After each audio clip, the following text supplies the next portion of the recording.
রোগ তো, এটা তোমার উপরে আসা যাবে না, তোমরা নিচে যাও, যাও নিচে চলে যাও, যাও যাও মা নিচে চলে যাও, ও অসুস্থ তো, ওকে জ্বালিও না।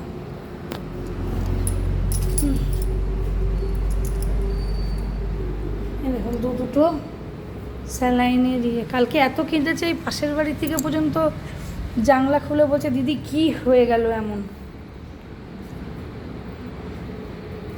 আমি যখন এই বাড়ি থেকে চলে গেছিলাম ফ্ল্যাটে, যেতে চাইনি, ফ্ল্যাট কিনেছে বলে জোর করে যাবে, তা এইটা আমার পুরো বড় ঘর ছিল, দেখাচ্ছি।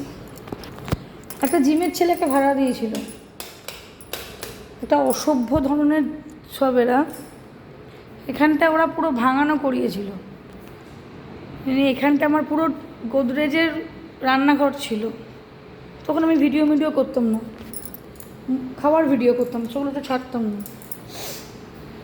বিশাল বড়, এটা আমি নিজের হাতে বানিয়েছি, একতলা বাড়িটা আমার কেনা, আর আমার এটা নিজের হাতে তারপরে ফ্ল্যাটে এদের নিয়ে সমস্যা, যেহেতু আমরা বাড়িতে থেকে অভ্যস্ত, আমাদের সব বাড়ি কলকাতার ফ্ল্যাটটাতে আমরা পড়াশোনা বা বাইরে কোথাও যাওয়ার জন্য, যত এয়ারপোর্টের সামনেই আমার বাড়ি, কলকাতার মতো জায়গাতে প্রত্যেকেই একটা চাই যে থাকুক,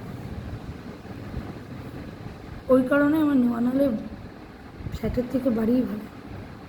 তারপরে কি পাড়ার লোকের নাটক, ফ্ল্যাটের লিফটের নাটক, ডগি তোলা যাবে না, হাইজিনিং মেনটেন করতে হবে। তোরা নিজেরা কী রে, তোদের গোটা শরীরে গন্ধ, তোদের থেকে তো আমাদের ঘরে পশুগুলো ভালো, বেশি বেশি পরিষ্কার, ওই জন্যে রেখে দিয়েছি। পরে বিক্রি করে দেবো অন্য কাউকে, যারা জ্বালিয়ে মারবে। এই পশু পাখিদের জন্য একটা কেন, 1000টা ফ্ল্যাট ছেড়ে বাড়িতে থাকা যায়, থার্ড ক্লাস।